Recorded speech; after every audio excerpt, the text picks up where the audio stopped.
Any regret in life?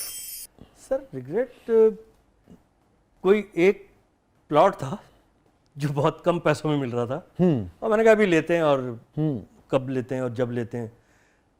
आज जब मैं उसकी प्राइस देखता हूँ तो कम से कम 50 गुना बढ़ चुकी है और मैं सोचता हूँ कि वो पैसे मेरे पास उस वक्त मौजूद भी थे और मैं ले लेता, तो उसके लिए मैं आज तक रिग्रेट करता हूँ अफसोस कि यार ये लेना चाहिए था, ये कर लेना चाहिए था।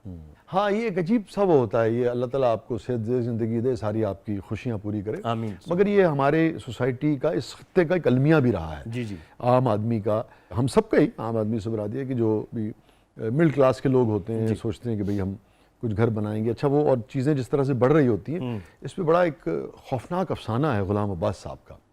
उसका नाम है कतबा। कदबा। हाँ बिल्कुल। अल्लाह ताला आपको सेहत दे, सबको वो दे। अपने घर के लिए बना जी, के जी, रखते जी। हैं और आखिर में वो उनकी कब्र पे हाँ, वो जब पैसे इकट्ठे होते हैं, जब वो उतने जोड़ता है तो पता लगता है कि वो महंगा हो। जैसे लाख रुपए का है, बिल्कुल। जब 1.5 हो गया, 1.5 जमा करके जाता है, पता लगा 2 का हो जी गया, हाँ। 2 जमा करके आता है, पता लगा 3 का हो गया। इस अरसे में उसे नजर आता है एक कतबा लिखने वाला, संगमरमर का पीस। तो वो सोचता है कि मैं घर तो बनाऊंगा ही, तो चलो यार ये मैं कतबा लिखवा लेता हूँ अपने नाम का, और फिर वो मेरे घर की यानी कि दीवार पे जो फ्रंट जो वो है उसके ऊपर दरवाजे पे लगा लेंगे। नेम प्लेट जिसे कहते हैं, अपने नाम का कतबा। तो करते करते होता यह है कि वो सारी जिंदगी इसी तगोदौ में लगा रहता है और उसका इंतकाल हो जाता है। ना वो प्लॉट खरीद पाता है, ना वो घर खरीद पाता है, और वो कतबा जो है वो फिर उसकी कब्र पे लगता है। बस। तो ये हमारी सोसाइटी, हमारे अहद का भी, हमारे गरीब का भी, आम आदमी का भी अलमिया है ना ये। बिल्कुल ऐसे। क्यों नहीं, यानी कि नहीं, बस मैं इसी तरह कहीं बाहर चला गया शोज के लिए। अच्छा, फिर मैंने कहा अभी फिर देखते हैं। फिर मेरी वाइफ उस वक्त हयात थी। अच्छा। तो ओह, आपकी वाइफ का इंतकाल हो चुका है? 2018 में उनका इंतकाल हो गया। वो उस वक्त हयात थी। उससे पहले जब मैं ये चीज कर रहा, वो कहती थी कि ले ले ये। मैं कहता यार कितना महंगा हो जाएगा, कुछ 1-2 लाख रुपए महंगा होगा। हमें नहीं पता था इतना बड़ा जंप आएगा उसमें। तो वो बहुत बड़ा जंप आया, तो वो पछतावा मेरा। तो आपको अफसोस है? बिल्कुल बिल्कुल।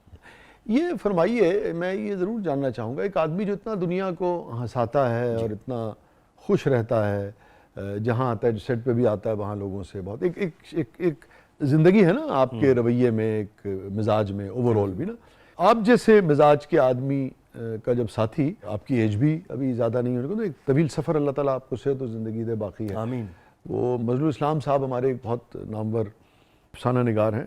उन्होंने एक जुमला लिखा, मिडिल एज में एक पार्टनर चला जाता है किसी कहानी में। उसका मफहूम यूँ है कि वो अपने पार्टनर से कहता है कि उम्र के इस हिस्से में मुझे मत छोड़ के जाओ, ये हिस्सा तो बिल्कुल आधी रात की तरह होता है, आधी रात को तो कोई किसी के लिए दरवाज़ा भी नहीं खोलता। वाह वाह वाह। आपकी ज़िंदगी में क्या तब्दीली आई, कैसे हैंडल किया आपने? ये बड़ा टची सवाल है। 2012 में 2012 में मेरी वाइफ को कैंसर डायग्नोज हुआ। पहले तो यकीन ही नहीं आया, कई महीने यकीन नहीं आया कि ये ऐसा भी हो सकता है। फिर आहिस्ता आहिस्ता यकीन करना पड़ा, क्योंकि आप सबसे पहले तो जो भी हो, अल्लाह सबको अपनी पनाह में रखे। सबसे पहले आमीन सुम्मा आमीन। सबसे पहले आपको रियलाइज़ करना पड़ता है कोई भी ऐसी बात हो कि यार ऐसा हो चुका है। उसके बाद लेकिन मेरी वाइफ, अल्लाह पाक उसकी करवट बख्शिश फरमाए, मेरी वाइफ में पेशेंस बहुत थे, सब्र बहुत था और हिम्मत बहुत थी। उसने कहा अल्लाह मालिक हो जाएगा, और मैं भी तसल्ली देता था, दिन रात मैं उसके साथ लग गया। लेकिन मुझे ये पता था कि ये किस किस्म की बीमारी है, उसको भी पता था। बस मैं ये सोचता था कि क्या होगा। बच्चे छोटे थे। कितने बच्चे हैं आपके? मेरे 2 बच्चे हैं, एक बेटा एक बेटी। और उस वक्त उनकी उम्र क्या थी? उस वक्त उनकी उम्र थी 14 साल और 12 साल। बेटा बड़ा है, बेटी उससे 2 साल छोटी। सब कुछ डिस्टर्ब हो गया, हर चीज़ डिस्टर्ब हो गई। अब मेरी समझ में नहीं आ रहा कि मैं इसको किस तरह, कहाँ किस कोने से संभालूं। आपने फिल्मों में वो मंजर देखे होंगे, ऐसे सीन्स देखे होंगे कि एक बादबानी जहाज़ है और बारिश हो गई है, कभी वो उसके बादबान को पकड़ के खींच रहा है ताकि वो चलता भी रहे, कभी वो अंदर आ जाने वाले पानी को निकाल के बाहर फेंक रहा है कि कहीं जहाज़ ना डूब जाए पानी के आने से, और कभी एक चीज़ संभालता है, कभी दूसरी चीज़। उस वक्त मेरी ये हालत हो गई थी, मैं बहुत परेशान था। उसका इलाज भी करवाना है, ठीक है ना, इलाज के लिए उसको लेके भी जाना, लेके भी आना। इलाज के लिए रकम खुद एक मामला है पाकिस्तान। और मैंने अनाउंस ही नहीं किया किसी चैनल पे, कहीं पर। सारे दोस्त अपने हैं, मैंने कहा टीवी पे मत चलाना भाई कि मेरी वाइफ इस तरह बीमार है, लोग समझेंगे कि शायद मैं कोई मदद चाह रहा हूँ। नहीं, अल्लाह ना करे, तौबा इस्तग़फ़ार, मुझे अल्लाह की मदद चाहिए। अल्लाह ने बहुत कुछ दिया हुआ है, मैं खुद इलाज कराऊंगा। लेकिन बहुत बावकार तरीके से आपने उसको बिल्कुल, फेस लेकिन किया। देखे ना, एक्सपेंसिव तो बहुत है इसका इलाज। वो हुआ, वो उसका हक था, मेरा फर्ज था, मैंने कराया, जितना हो सकता था पूरा कराया मैंने। और जितने बड़े बड़े हॉस्पिटल्स थे कराची के, उन दोनों हॉस्पिटल्स में करवाया। तो लेकिन सब कुछ, फिर देखिए मुझे शोज़ भी करने हैं, मैं कॉर्पोरेट के शोज़ आज भी करता हूँ, वहीं से अपना आगाज़ किया था मैं। और फिर कौम की नौयत ऐसी कि इंसान शदीद परेशान है, मगर उसको स्टेज पे जाके हंसाना है, लोगों को हंसाना भी है, होस्टिंग भी करनी है, कॉर्पोरेट का शो है, स्टैंड अप कॉमेडी भी उसमें करनी भी है, लोग एक्सपेक्ट करते हैं आपसे कि रिकॉर्डिंग भाई- के लिए भी जाना है टीवी पर। तो इस वजह से मैंने उस दौरान ना सीरियल्स वगैरह मना कर दिए। मैंने इसलिए मना कर दिए कि यार मैं कमिटमेंट कर लूँगा, और ये अगर कोई अंदर तबीयत ख़राब हो गई, एकदम घर से फ़ोन आ जाता था, मैं रिकॉर्डिंग कर रहा हूँ तो रिहर्सल कर रहा मैं हूँ तो समझ फ़ोन गया, आ गया, इनका शेड्यूल सारा खराब हो गया। सारा खराब, और हो गया, ऐसा भी हुआ। तो फिर मैंने थोड़ा सा मना करना शुरू किया।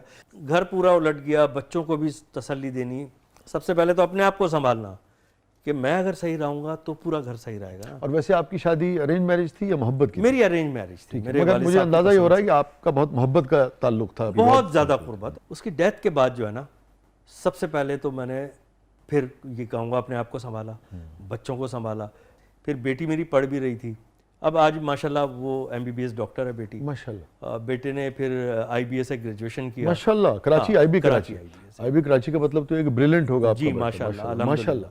तो माशाल्लाह। मैंने उनको डिस्टर्ब भी नहीं होने दिया, उनको भी मैं समझाता रहता था। तो इस पूरे अरसे में लोग मुझसे कहते थे 2 महीने बाद रिश्ते आने शुरू हो गए, आप शादी कर लें। मैंने कहा नहीं, लोगों आपने की ही नहीं? नहीं, मैंने अभी तक अभी तक नहीं। अच्छा। हाँ, मैंने कहा बेटे की हो गई माशाल्लाह, अल्लाह ने चाहा इंशाल्लाह बेटी की हो जाएगी, फिर देखेंगे। घर के लिए एक औरत तो चाहिए ना जो घर चलाती हो। लेकिन उस दौरान मैंने नहीं की, बस मेरा दिल गवारा नहीं करता था। मुझे बहुत लोगों ने कहा कि शादी कर लें, बड़े कोई रिश्ता भी लेके आ रहा है, और मतलब ये शरई हक है, और करना चाहिए, और जिम्मेदारियां बल्कि इनकरेज करना चाहिए कि मेरा अगर दिल अच्छा नहीं वो चाह मिले रहा तो। था, हाँ, वसी भाई, जिससे आपकी बड़ी बॉन्डिंग हो जाए ना और मोहब्बत हो, तो बड़ा मुश्किल हो जाता। बहुत तकलीफ दे सूरत हाल थी। अंदर से बहुत सेंसिटिव आदमी हैं आप। सर सभी सेंसिटिव होते हैं, तो आर्टिस्ट तो आपको पता है थोड़ा सा ज़्यादा ही होता है।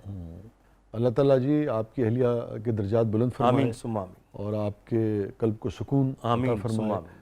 और आगे आपके लिए जो भी आपकी फैमिली के लिए बेहतर हो, वो आपके लिए उस तरह की राहें अल्लाह ताला निकाले। आमीन सुम्मा आमीन, जज़ाकल्लाह, अल्लाह आपको खुश रखे। आमीन आमीन। मैं अगर आपसे पूछूं, आखिरी मुकालमा क्या हुआ था आपका अपने अहलिया से जो आपको याद आता हो? रमज़ान की 27वीं शब को मेरी वाइफ की डेथ हुई है। 18 जून की रात थी। उस दिन उसने वो कुछ होश में आती थी, फिर वो गुनूदगी में चली जाती थी। तो मैं गया तो वो कहने लगी कि, मैंने कहा कैसी तबीयत है? कहने लगी हाँ ठीक है ठीक है।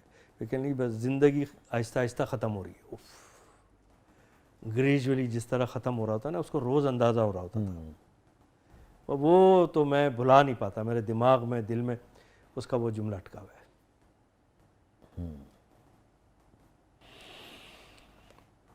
अगेन अल्लाह ताला आपको सब्र दे अली भाई। ये खुद मैं आपको बताऊं, बड़े लोग इससे ना बहुत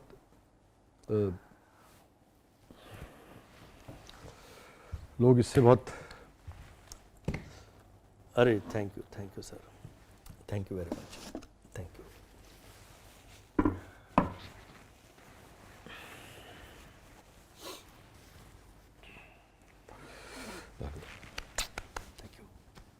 थैंक यू।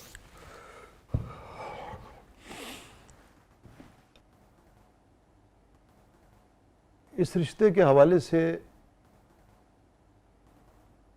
गमज़दा होना या अश्कबार होना हमारे माशरे में इसकी रवायत बहुत ज़्यादा नहीं है।